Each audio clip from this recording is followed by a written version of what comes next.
Okay then, so welcome back to part 2. And the only reason I'm doing this is again because I post commentary if you just came into the session. Hello! Anyway, I actually remember exactly. This is when I started rambling on about my dream because there was really nothing to talk about other than a big guy that just scared the crap out of me because they always hit you because they're wide sweeping attacks. Okay, so let's just get on into the dream because this time I'm not going to be distracted by things trying to kill me. So I actually might be able to do a little bit more in-depth into the dream. And as you know, I don't usually do things like this, but this was one of those dreams that just really freaked me out. Like, I rarely wake up scared. It's been years since I've ever done this. I could go into all my nightmares, but people were like, dude, I don't really care. I'll just tell you the one. Anyway, I'm walking down the street, which is rare enough as it is. I'm walking down the street, I see this kid from Sunday school that I knew from, like, 15, 16, maybe so many years ago. He goes, "Oh, hey, how you doing? You want to, come in? Me and, me and my sister and her, friend are here, and they all want to catch up with you or whatever." And this is normal. Okay, fine, whatever. Why not? So I go inside. He leaves. He's got to go to, I think, work or no, it was school because I was like 15 in the dream. And I go in there, start talking to his sister and whatnot, and I start noticing, they have the same furniture we do. They have the same bookcase. They have the same TV. Why are there pictures of my family in here? And at that point, it kind of dawns on me. Get the hell out, you idiot. This is like a horror movie right here.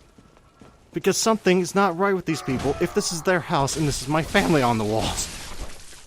And then I walk into her room because she said, "Oh, I'll just be right back, get some drinks or whatever." And I start noticing, as soon as I walk in the room, there's pictures of me. Everywhere. Like, if this isn't setting off red flags already. Whatever. And for some reason, I don't leave. Because I'm thinking, oh, well, maybe she just really wants me. No crap, what gave you that idea? Anyway, when I open the closet, there's a shrine. To me.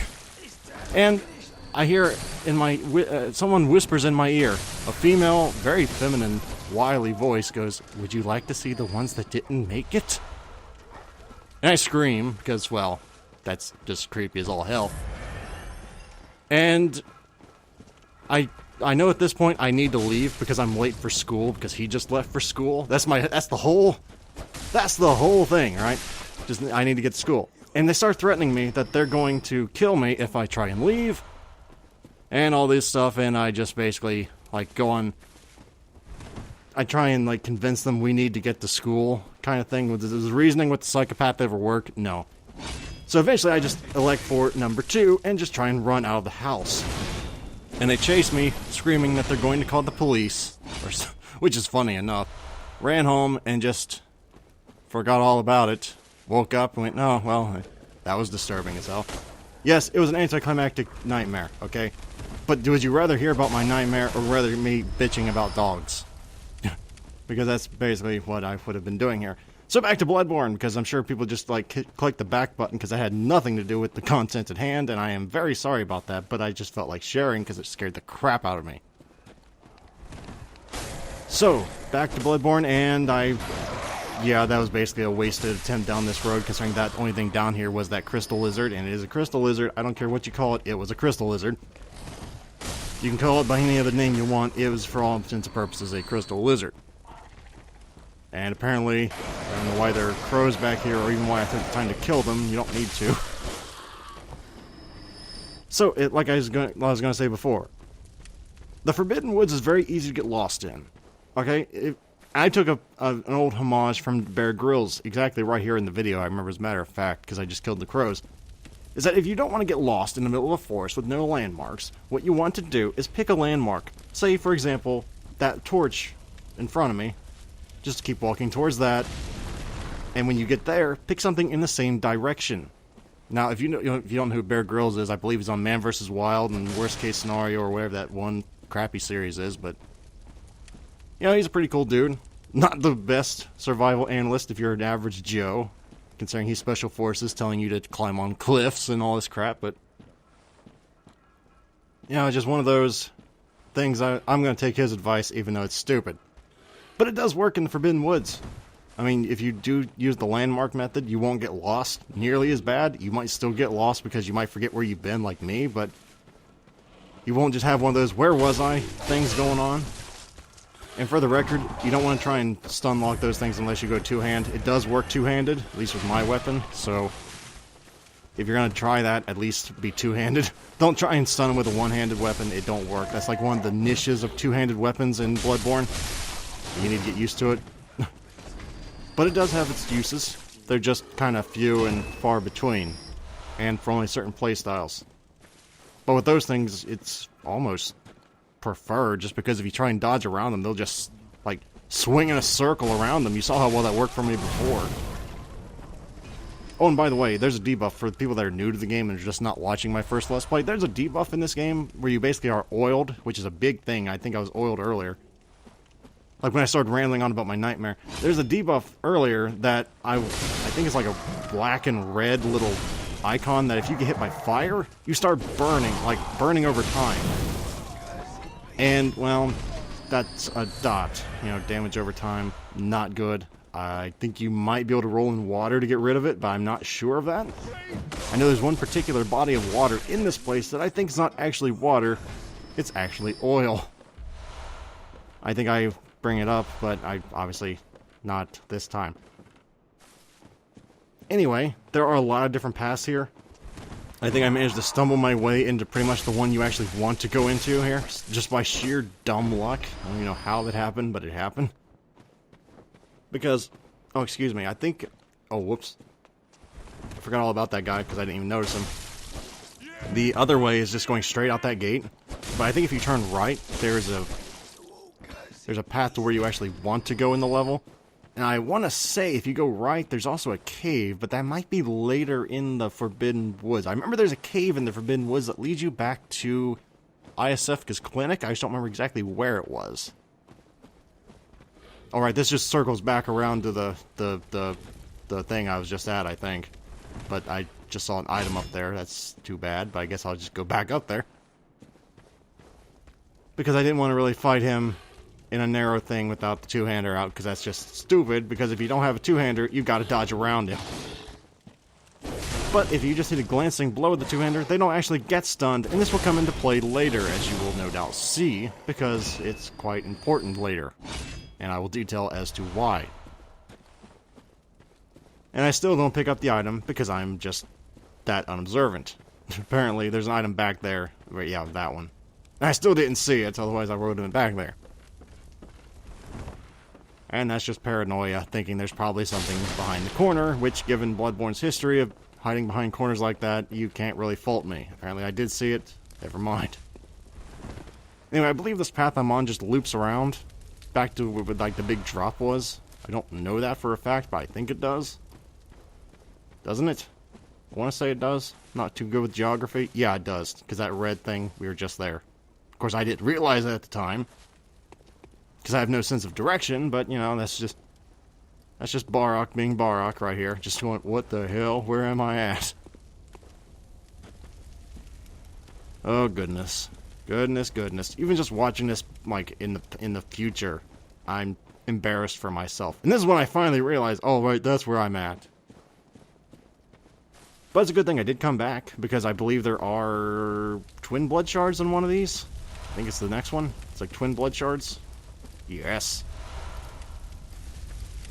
Now, if you do have the oil debuff, you got to be careful when you go to pick those things up, because you can just walk onto the fire. I don't recommend doing it, obviously, but you can. You can just set yourself on fire and become the Human Torch, which, while fun, not really conductive to good health. Not in this game. You're not the Human Torch, sadly. And most people just went, who the hell's the Human Torch? I'm not getting into that. If you don't know who the Human Torch is, read some Fantastic Four, man. I think he was in Fantastic Four, wasn't he? Yeah, I think he was in the Fantastic Four. I never really liked Fantastic Four, but, you know, I at least know where it's from. I'm more of a Justice League man myself, if you have to have a group of superheroes, really. Even the Avengers aren't bad. I just prefer the Justice League, but getting back on the Bloodborne here, where am I at? Where am I at? That's a good question. I see people down there, so that means I could go down there. But I don't want to go up the high ground advantage because I don't remember what this guy said. Oh, a hunter of beasts, are you? Glory be, you know not the value you possess. But more's the pity. The hours of the night are many, and the beasts more than I can count. A veritable hunt unending. Not even death offers solace, and the blood imbibes you. A most frightful fate. Oh my. But I'm willing to do you a kindness. Step lightly round to the right of the great cathedral and seek an ancient, shrouded church. The gift of the Godhead will grant you strength. Yes, I'm unquestionably certain. Okay, so the tonsil stone you don't have to get from this guy. I mean, I've got it from Central Yarnum before. I think there's a few other places in the game. As long as you've killed, I think, Amelia, you can get that from one of the people with the red lantern outside the door. Just thought I'd let you know you don't have to go here to the crazy dog lady. Because I've talked to people who thought you had to get it from one particular NPC. You do not. I know at least 2 people right now. Him and the guy in Central Yarnum that transforms later. I guess that's a spoiler, but you're going to find out if you play the game anyway. It's not like that guy's really important to the storyline anyway, so it's not too huge of a spoiler. He's just, I mean, you knew he was sick just because he's coughing all the time, so it's just kind of a logical conclusion. He's sick, therefore he transforms, kind of thing going on. To be fair, though, the Forbidden Woods aren't really all that bad to navigate until you get to the second half. The second half is pure hell to navigate. The first half, as you see, is kind of a straight line, almost. Actually, that's kind of a... Yeah, it's kind of a straight line. But when you get to the second part... No. Also, the second part has really, really terrible enemies that you're going to want to hate. Because if you ever played Resident Evil 4, you poor soul. If you ever played Resident Evil 4... you're going to recognize the enemy design as pretty much the exact thing as the Plagas. Now, Resident Evil 4 is not a bad game. I just hate the Leon. That scared me. I just hate Leon. But, yes, this is a good opportunity to abuse that dog knockdown, because with 2 of them, you're not ever going to get a chance to swing at one of them unless you knock one down. So that's, a good opportunity to use the knockdown method.